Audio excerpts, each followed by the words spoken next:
Hey, welcome back to my channel. I'm excited to be here with you this week as I talk about how to make bigger financial leaps in your consulting, professional services, or coaching business, how to get into multiple 6 and 7 figures, but do it in a way that gives you energy and excitement and freedom in your life and not giving away all of your profitability in the process of growing your business. So let's dive in. The first thing I want to talk about is there are two ways to grow your business. The first way is what I like to call the traditional growth method. This is what people instinctively know to do when they get in business. So, when you get into business, you have to go out and market. And you have to now sell a client, right? And then you have to deliver the services, what you have sold. But the problem is, people stay in this business model. So it's always market, sell, deliver, market, sell, deliver. It's kind of a hustle and grind type of business. And the problem with this business model is as you're growing your revenue, your expenses and your cost also typically grow right along with the revenue. So it's not a leveraged business model. So that's the old way. And I've done that way. I built businesses over 30 years and I did the traditional growth method. And often it keeps people overwhelmed, it keeps them overworked, and it keeps them underpaid because they're giving away a lot of their profits as their business grows. But the second way to grow your business is the scale method. And the scale method is a leveraged business model. It's where you're making bigger financial leaps, you're keeping more of the money that you make, and you're actually investing less time, less effort, less energy, and it even requires less team to grow that business to new levels. So the scale method is what I like to teach my clients to do so that they don't get stuck in that hustle and grind stage or in that hustle and grind type of business where they stay on the hamster wheel and they become exhausted or they burn out and they still don't really make the money that they want because it takes so much. You have to keep making so much more revenue to actually make more income. Well, we're in business to make a profit, to make an income, right? Of course, there are other reasons we're in business, but at the end of the day, if you don't make a profit and you don't make an income, you're not going to stay in business very long or you're not going to want to stay in business very long. So let's talk about the scale method. I want to give you a few ways that you can scale your business. And this is, again, about leveraging your time, making more money. So the first thing that I look at when I go in and work with someone, I look at their pricing. I look at how are you charging for your services and how are your prices? Because I think I've yet to work with anyone that we were not able to increase their prices and get them. There's one thing to increase your prices, it's another thing to be able to sell it, right? So I don't think I've ever worked with anyone that we really were not able to increase their prices unless they were just brand new and they weren't ready for that yet. But often, if people have been in business for any length of time, they could increase their prices so much more, but they don't. Or maybe you're selling your services by the hour or by the day.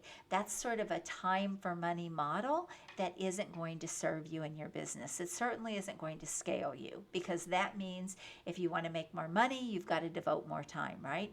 Even if now you're building a team, now you're giving away profitability. So that's kind of the traditional growth method. It's not the scale method. But think about this. If you could actually 3 times what you're charging right now, or 5 times, or 10 times, I help my clients 3 to 20 times what they're charging, and you could land your next client for that, you have instantly increased your revenue by quite a bit, right? By triple. And it doesn't necessarily have to require any more of your time if you have this structured in the right way. So the first thing is look at your pricing and look at how you charge for your services. The charging by the hour, charging by the day, that is a grind. That's a grind. And it takes a lot of effort and a lot of extra work to track it, to measure it, to invoice, to collect. All of those things are a hassle. They all take time and energy away from you and what you're doing in your business. So it's not a good model. All right, so look at your pricing. Can you increase your prices by 3 to 20 times more? How would this impact your business, or how would it impact your income? The second thing to look at is focus on high ticket first. So think about what is your biggest opportunity in your business and how can you put more energy into that. I have found that often people might have a high ticket offer, but then they've got all these other things that kind of come into their business as they've been in business for a while.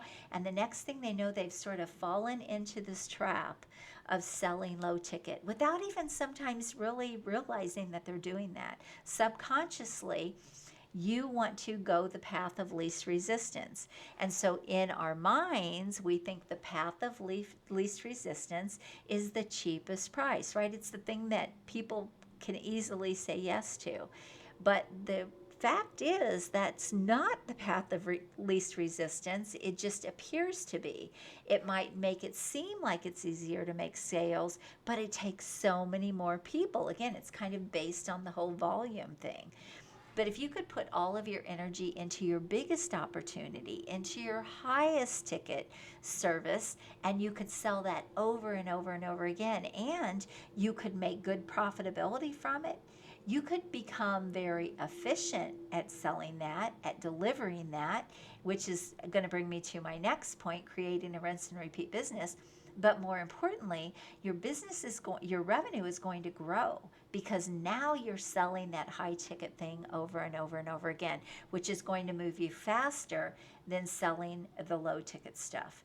So another thing that you can do is focus on your biggest opportunity first. Put your energy and your time and even your team, if you have one, into selling that.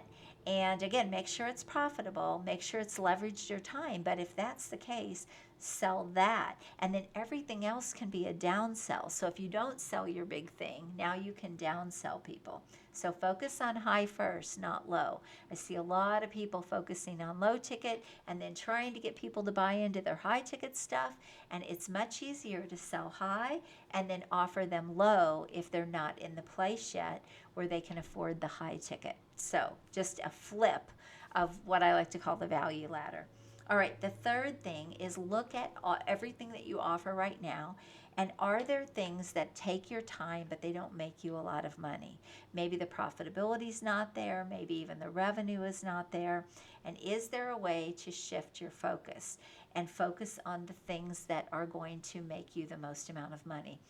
It might be something high ticket, but it just might be something with higher profits. So look at your whole suite of products and everything that you offer and really analyze everything that you do and scrutinize it. And this is one of the things I do when I go in and work with businesses is we look at everything they're selling and what the profitability is in each of those things. And the reason for that is because, again, often they're focused on the things that aren't really making them a lot of money, and they're not focused on the things that really could be moving their business forward. So if things are not making you the money and they're taking a lot of time and maybe they're draining your energy, cut those things away and shift your focus. It will make a big difference in how you leverage your time, and it will make a big difference in how your business grows and succeeds. I already talked about creating something rinse and repeat. I like to say work in something where you are an expert, where you have a specialty. In almost every business, if you've been in business for any length of time, you have something that you have really honed in on. You've developed those skills, you're amazing at those skills, you can typically knock it out faster, and it just feels natural and comfortable for you. That is your expertise. That is your rinse and repeat opportunity that you can scale your business with. So if you could package that up in a way that you could sell that over and over and over again and make that your primary service, now you can leverage your business and you can build a streamlined team that can become very efficient, very productive, because you're not reinventing the wheel every time. See, if you're always selling custom services and everything you do is custom work, you're reinventing the wheel every single time. If you're bringing in all different types of clients that you've never worked with before, or now you've got to try to figure out, how to help them, you are reinventing the wheel every time. Instead of taking what you're already amazing at, It's a specialty and an expertise, and really structuring your business around that. And then from there, you could offer other things, but you're only marketing the one thing. You're being established in the marketplace for that one thing. You're becoming known for that one thing, almost like a brain surgeon versus a family physician. You know, the family physician that meets with everyone, mom, dad, kids, grandma, grandpa, right? But the specialist, right? They meet with a certain audience, a certain person. And that's what you can do in your business that can create, again, those faster leaps. Get focused and sell one thing, one core offer, I like to say. The other thing that you can do in your business is what I like to call bundling your products to create a high ticket offer if you don't already have one. Often people are out there selling things a la carte, or again, they're starting with something low ticket and then they're trying to sell the next thing and the next thing and the next thing. I started with a brand new client this week. And as I was talking to her, she was walking me through how they sell their services. And she said, well, first we bring them into a workshop, and that's low ticket. And then we sell them out of the workshop into our first program. And then out of that program, we sell them into the next thing. And then out of that thing, we sell them into the next thing. And I said to her, how many people actually buy all of it? And she said, it's actually pretty high. It's probably like 50 to 70%. And I said, then why not just sell all of it? Why not just go out and market the whole thing and sell the whole thing? And then if people don't want the whole thing, then you can offer them a piece. And she said, I never thought about it. So create a high ticket offer. You can bundle things together. You can create something very high value that people would happily pay you for. That's kind of a no-brainer. And then how you structure that and how you put that all together can help you sell that over and over and over again. So these are ways that you can rapidly scale your business, get into bigger financial levels, but you can do it with a very leveraged approach. And again, it requires less team, less effort, less energy, and above all, it requires less money. So, and it gives you a business of freedom and faster growth. So I hope this is helpful. I would love to hear your comments. Tell me what you're doing in your business. And if you have not yet subscribed to this channel, please do so. Hit the notification bell so you get notified every week when I release new videos just like this one. I'm Ann Carden. You have an amazing day. Bye-bye.